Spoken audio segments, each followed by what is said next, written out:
اليوم بعض الرجال هداهم الله نسمع عن رجال يضربون زوجاتهم ضرب البعير، ضرب الدواب، يجلدونهن. أين ستذهب من الله؟ ماذا لو رفعت هذه المسكينة والضعيفة يدها إلى الله وقالت حسبنا الله ونعم الوكيل؟ ماذا ستفعل؟ تستقوي عليها؟ تكلمنا في الخطبة الماضية عن حق الرجل وواجب الزوجة تجاه زوجها، وأنه جنتها ونارها، وأن عليها أن تسعى في مرضاته، لأن رضاه مفتاح جنتها. والنبي صلى الله عليه وسلم يقول: لو كنت آمرا أحدا أن يسجد لأحد لأمرت المرأة أن تسجد لزوجها لعظم حقه عليها، فعليها أن تحفظه وأن تطيعه ولا تعصي أمره، وأن تتودد إليه، أن تسعى في مرضاته، هو جنتها ونارها. فشاهدت تعليقا على تلك الخطبة من فتاة تقول: يا شيخ، ما ضل غير تقولوا اعبدوا الرجال، اعبدوا الرجل، فنحن لا قيمة لنا ولا وزن لنا. وتعليق آخر أيضا من فتاة تقول: الإسلام ظلم المرأة، والعياذ بالله. الإسلام ظلم المرأة، هذا الذي فهمته من الخطبة. إنا لله وإنا إليه راجعون. والله هذا الكلام لا يصدر إلا من جاهل، لا يصدر إلا من جاهل بشريعة الله. ولو درسوا هذه الشريعة العظيمة لسجدوا لله شكرا وتعظيما. فما أعز ولا أكرم المرأة مثل الإسلام أبدا. تعالوا بنا لننظر، هل ظلم الإسلام المرأة؟ في الجاهلية المرأة كانت تباع وتشترى في سوق النخاسة، كانت تربط بالخيمة على أعين الناس، كانت كأثاث البيت كالطاولة والخزانة، يتوارثها أبناء المتوفى. كانوا يئدون البنات وهن أحياء، يدفنونهن في التراب وهن أحياء خشية العار. قال ربي سبحانه وتعالى: يتوارى من القوم من سوء ما بشر به أيمسكه على هون أم يدسه في التراب ألا ساء ما يحكمون. اقرأوا ماذا كانوا يفعلون بالمرأة وماذا يقولون عنها عند الإغريق والرومان والفرس والهنود. كلام طويل لا قيمة لها، هي أصل التعاسة والنحس، هي خادمة لا قيمة لها. اقرأوا عند النصارى في كتبهم على المرأة أن تخرس، عند اليهود شهادة الرجل تعدل 100 شهادة من النساء، لا قيمة لها. طب اليوم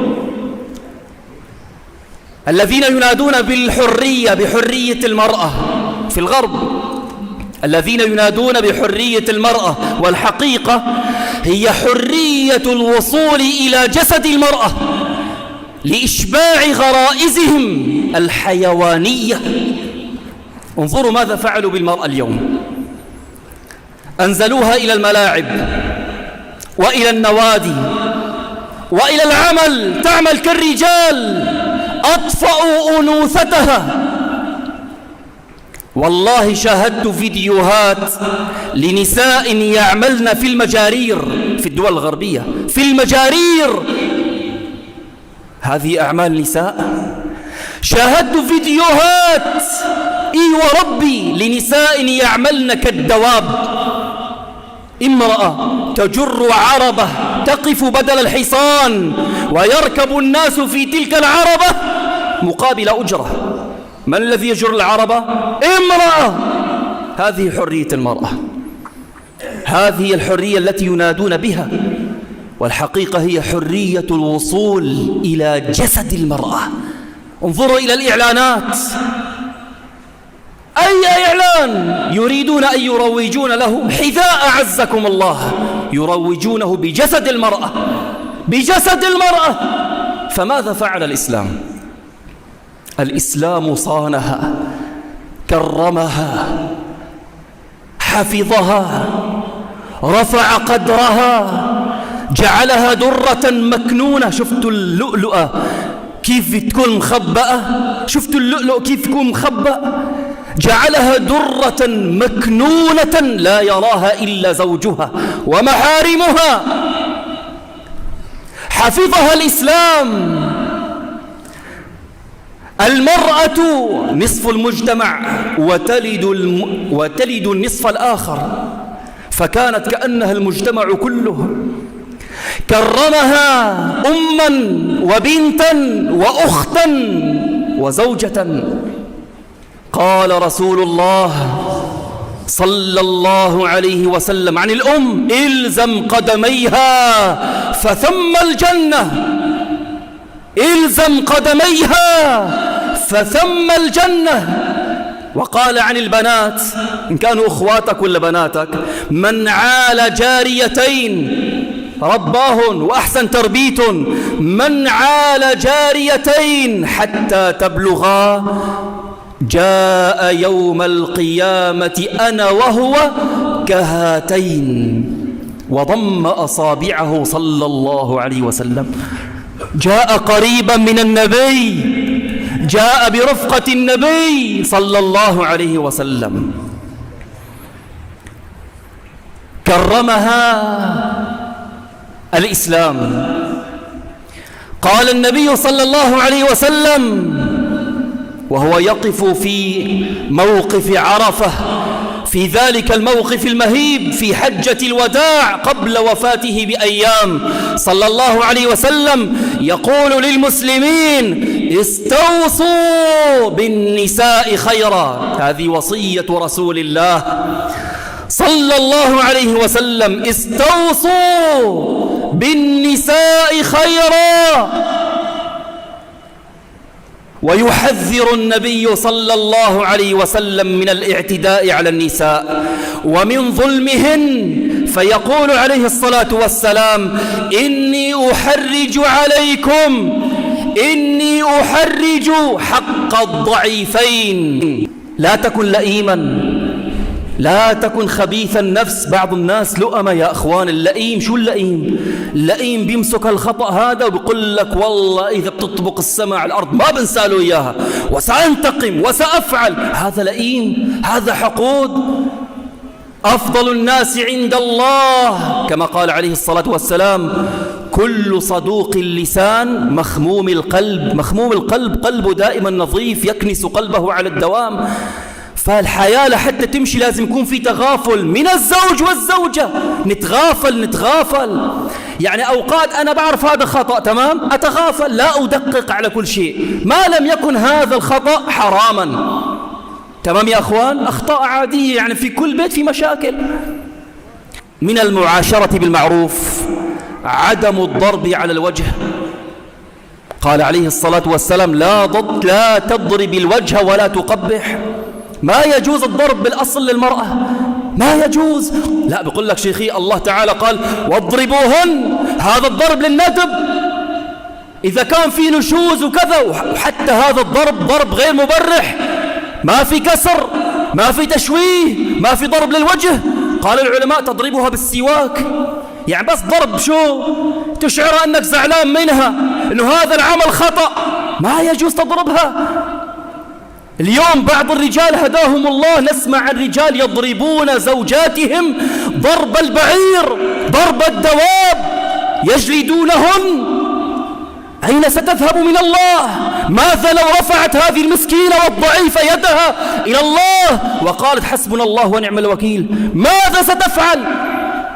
تستقوي عليها؟ الله أقدر عليك منك عليها.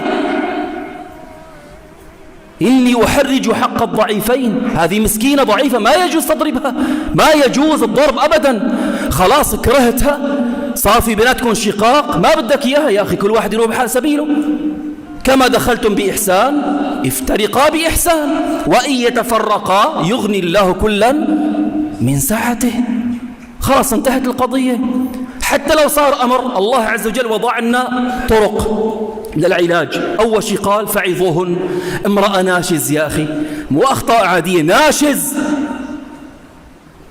قال فعظوهن بالكلام الطيب، يا حبيبي يا عيني يا روحي ما مشي الحال. ننتقل للأمر الثاني، قال واهجروهن في المضاجع.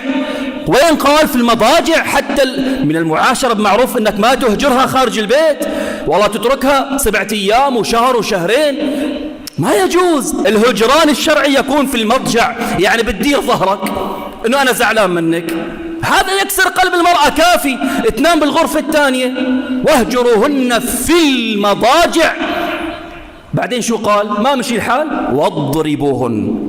قلنا شلون الضرب؟ مو خلاص اضربوهن، كسرنا وضربنا واخذنا بعتنا على المشفى وعلى المقبرة، ما يجوز.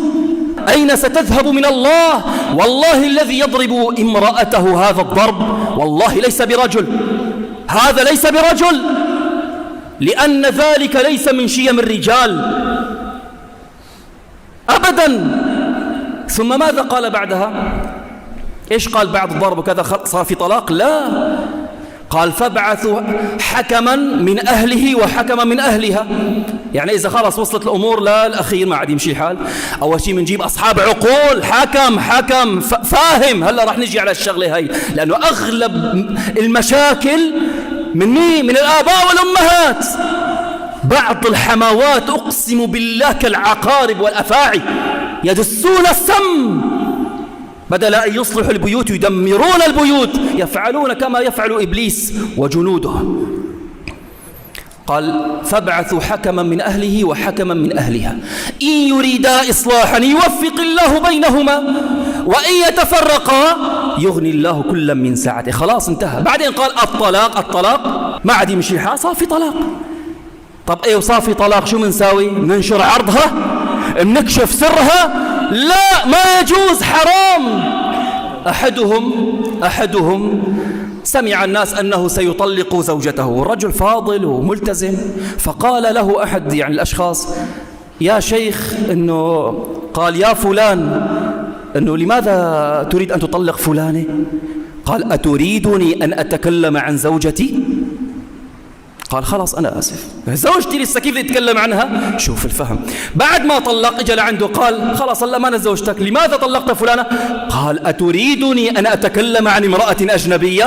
الله أكبر، هذا الدين، هذا الفهم، هذه هي شريعتنا يا عباد الله. ما يجوز أن تكشف سرها، ما يجوز أبدا تتكلم عن سرها ولا سر أهلها.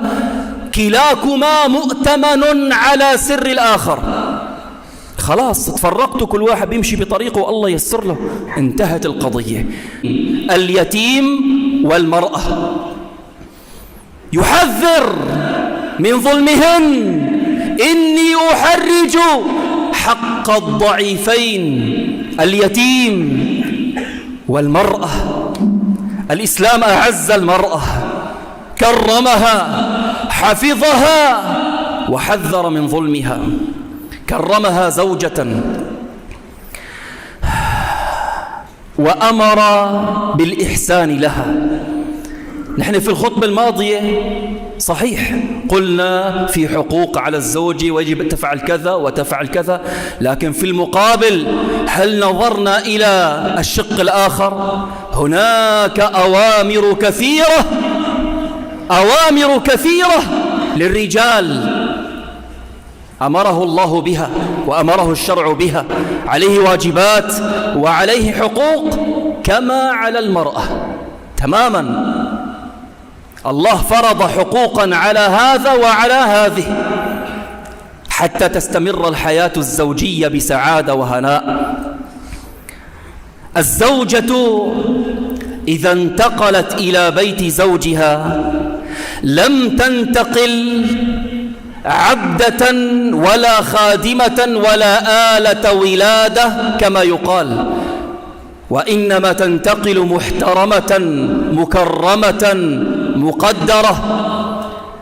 وكلما كان زوجها خيرا معها كان أقرب إلى الله وكان من خير الناس عند الله.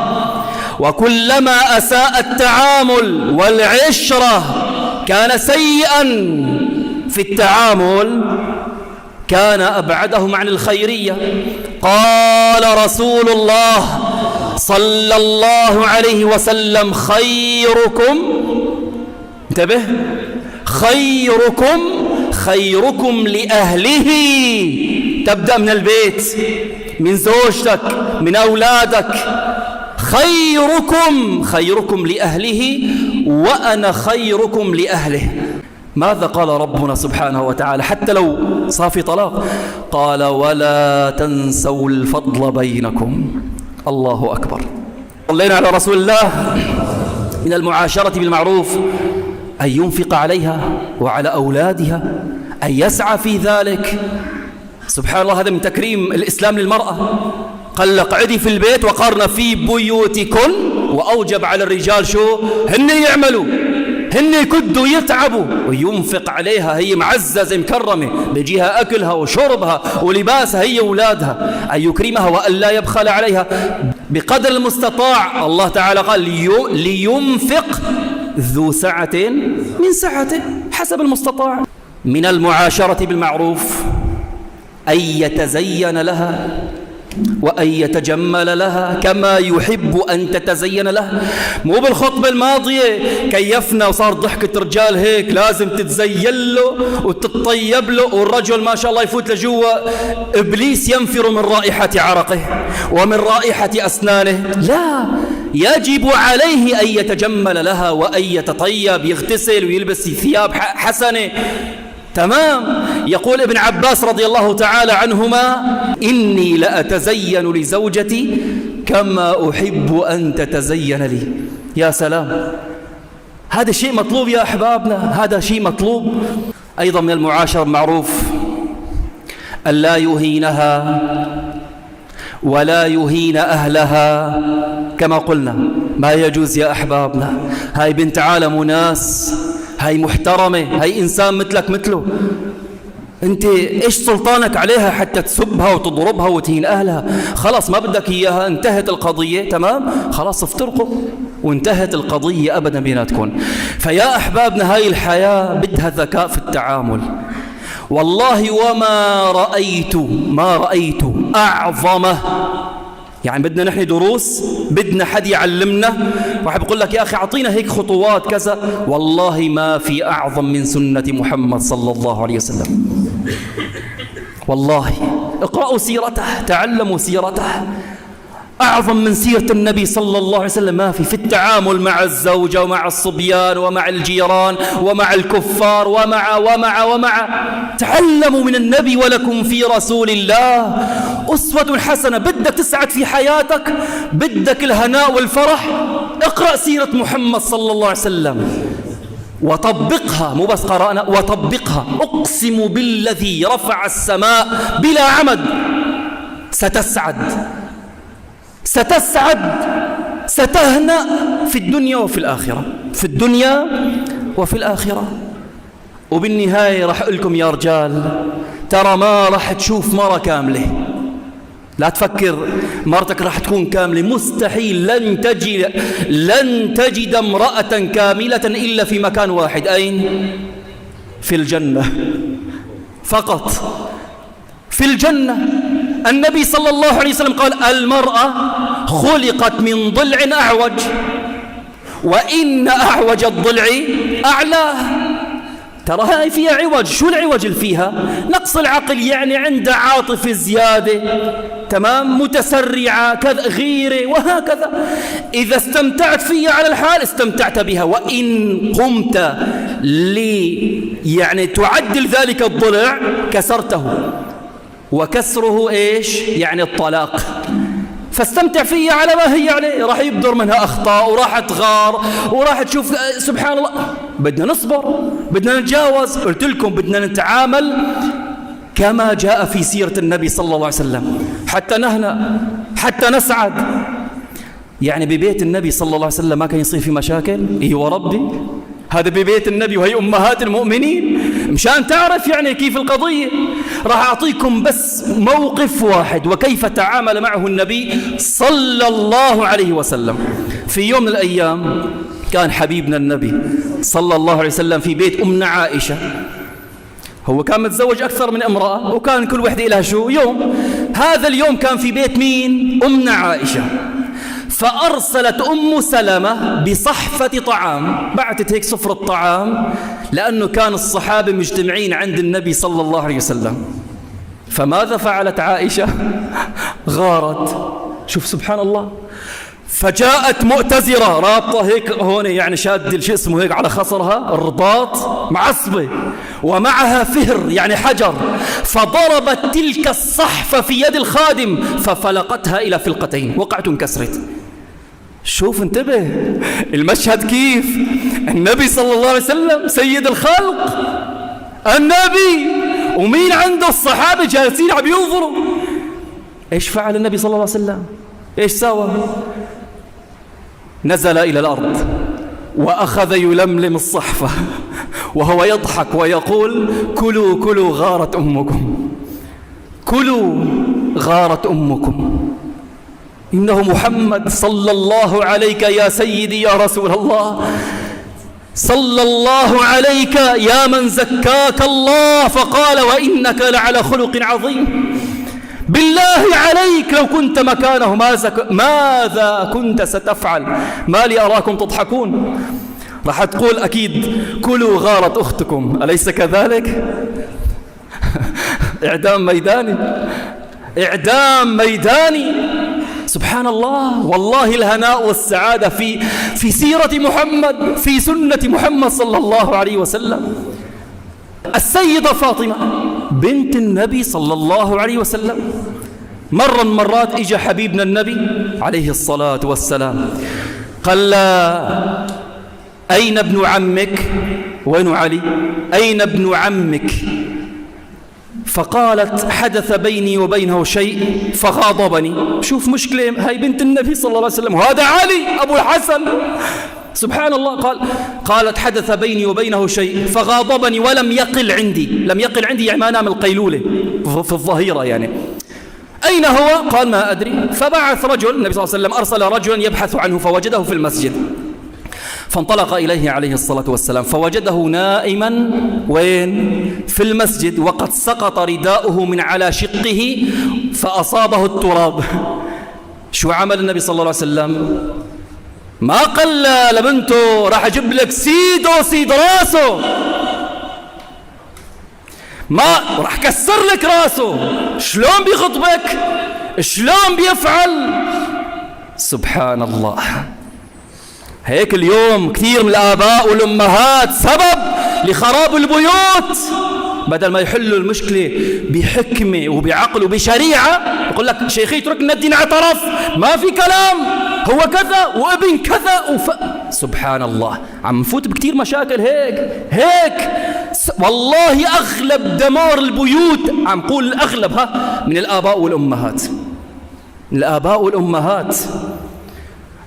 اتقوا الظلم فإن الظلم ظلمات يوم القيامة. هذول مفكرين حالهم ما في حساب يوم القيامة. فشو فعل النبي صلى الله عليه وسلم؟ جلس بجانبه، كان نايم سيدنا علي، فجلس بجانبه فأخذ يمسح التراب ويقول: قم أبا تراب.